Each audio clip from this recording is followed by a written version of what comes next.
हकालो अहम बाखिक अमार नमस्कार जनायसु with the blessings of Guru Shankar Dev, Madhav Dev. Finally, we Delhi Institute of Administrative Services Dash India is at Guwahati.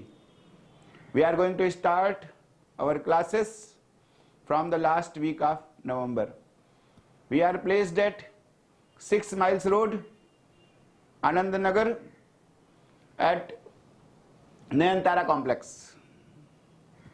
Dash India has been known for our approach of student first. We have always focused on the welfare of student community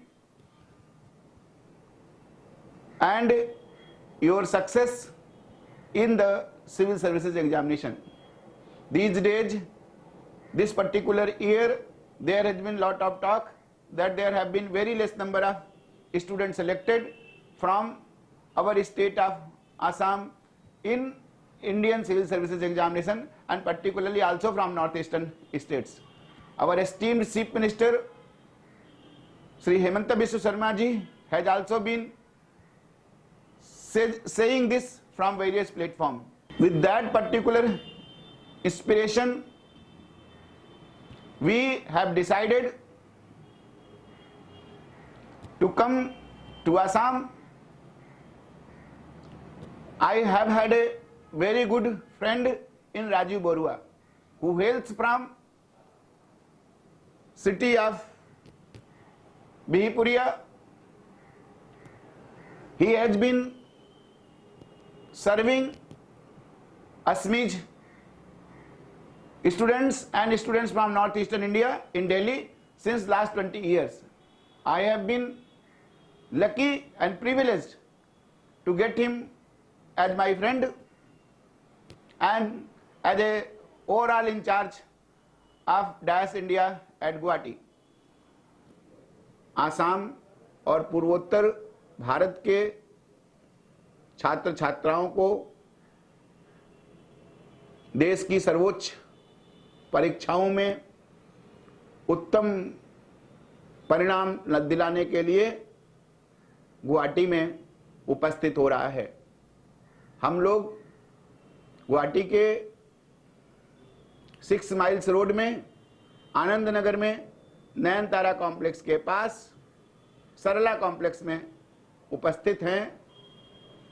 नवंबर के अंतिम सप्ताह से हमारी कक्षाएं Assam public service commission के परीक्षा के लिए, जो mains परीक्षा पहली बार होने जा रही है, और सिविल सर्विसेज एग्जामिनेशन के लिए फाउंडेशन कोर्स के तौर पर भी करवाई जाएंगी।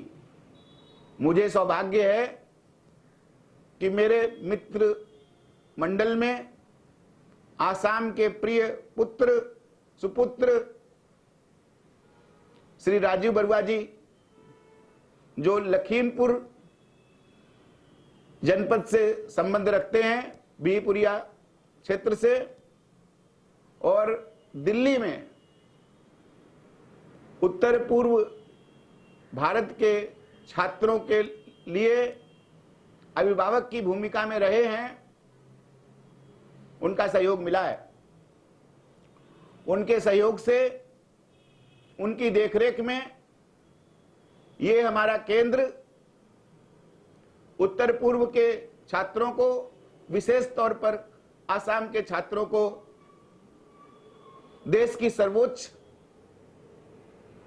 परीक्षा में उत्तम परिणाम दिलवाएगा। ऐसी आस्था के साथ हम लोग आसाम की धरती में प्रतिस्थापित होने का प्रयास कर रहे हैं। नमस्कार, आमी होमबाखीर बाबे एटा सुखबर লৈ আহিছো। दिल्लीर जनप्रिय तथा प्रतिष्ठित सिविल सर्विस प्रतिष्ठान डाइस इंडिया আজি गुवाहाटीत प्रतिष्ठा हबलै गई आछे। এই ডাইস ইণ্ডিয়াৰ মূল লক্ষ্য আৰু উদ্দেশ্য হৈছে অসমৰ ছাত্ৰ ছাত্ৰীক ৰাষ্ট্ৰীয় পৰ্যায়ত জিলিকাই তোলা। কাৰণ আমি দেখিবলৈ পাইছোঁ যোৱা 2টা বছৰে অসমৰ পৰা ভাৰতীয় প্ৰশাসনিক সেৱা পৰীক্ষাত যিমান সংখ্যক ছাত্ৰ সফলতা পাব লাগিছিল তেনেকৈ পোৱা নাই।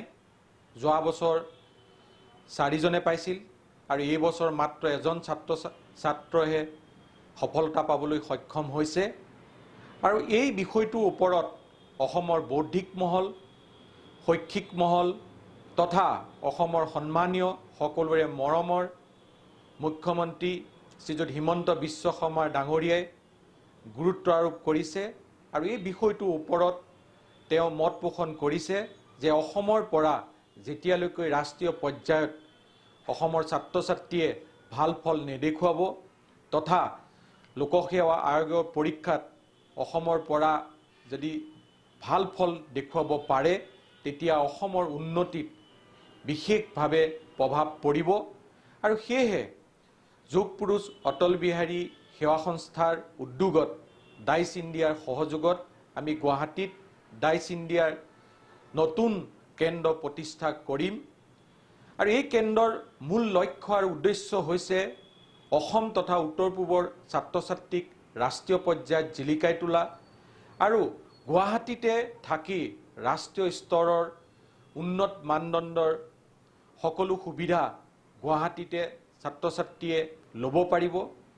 আৰু অসমৰ ছাত্ৰ ছাত্ৰীক সকলো ক্ষেত্ৰতে UPSC, APSC, ইঞ্জিনিয়াৰিং, NEET সকলো বিষয়তে আমি সহায় কৰা প্ৰতিশ্ৰুতি লৈছোঁ। কাৰণ আমাৰ যোন মূল লক্ষ্য আৰু উদ্দেশ্য হৈছে যে অসমৰ ছাত্ৰ ছাত্ৰীক ৰাষ্ট্ৰীয় পৰ্যায়লৈ লৈ অনা।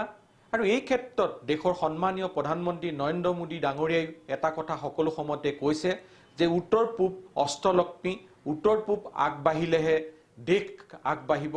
আৰু এই কথাটো অসমৰ বৰ্তমান মুখ্যমন্ত্ৰী ডাঙৰীয়াই বিশেষভাৱে গুৰুত্ব দি সকলো সময়তে ৰাজহুৱা সভাত অৱগত কৰিছে। আৰু সেয়েহে আমিও অকণমান সহায় কৰাৰ চেষ্টা কৰিছোঁ। এই ক্ষেত্ৰত মই ডাইচ ইণ্ডিয়াৰ সংস্থাপক অধ্যাপক DP বাজপেয়ী ছাৰক ধন্যবাদ জনাইছোঁ। কাৰণ তেখেতে বহু সময় ধৰি উত্তৰ পূবৰ ছাত্ৰ ছাত্ৰীৰ বাবে কাম কৰি আছে আৰু বৰ্তমান সময়ত দিল্লীত 40জনতকৈ অধিক ছাত্ৰ ছাত্ৰীক বিনামূলীয়াকৈ পাঠদান দি আহিছে। আৰু তেখেতে যি পৰিকল্পনা লৈছে যে উত্তৰ পূবৰ ছাত্ৰ ছাত্ৰীক লৈ যি পৰিকল্পনা লৈছে তেখেতক আমি শুভেচ্ছা জ্ঞাপন কৰিছোঁ। আৰু অসমবাসীৰ বাবেও ই এটা বৃহৎ সুখবৰ বুলি মই এইকাৰণেই ক'ব বিচাৰিছোঁ কাৰণ আজিৰ তাৰিখত সীমিত সংখ্যক ৰাষ্ট্ৰীয় পৰ্যায়ৰ উন্নত মানদণ্ডৰ প্ৰতিষ্ঠান গুৱাহাটীত আছে। গতিকে এই ক্ষেত্ৰত আমাৰ অগ্ৰগণী এক ভূমিকা হ'ব। আমি সামাজিকভাৱে দায়বদ্ধ, সমাজৰ প্ৰতি বিশেষ লক্ষ্য আমাৰ আছে। আমি যোগ পুৰুষ অটল বিহাৰী বাজপেয়ীৰ চিন্তাধাৰাক লৈ বহু সময় ধৰি কাম কৰি আছোঁ। সেয়ে সমাজৰ হকেও আমি কাম কৰা চিন্তা কৰিছোঁ। গতিকে এই অনুষ্ঠানৰ পাঠদান কাৰ্যসূচী নৱেম্বৰ মাহৰ শেষৰ সপ্তাহৰ পৰা আৰম্ভ কৰিম। এই ক্ষেত্ৰত আমি কিছুমান পাঠ্যক্ৰম চিলেকশ্যন কৰি উলিয়াইছোঁ।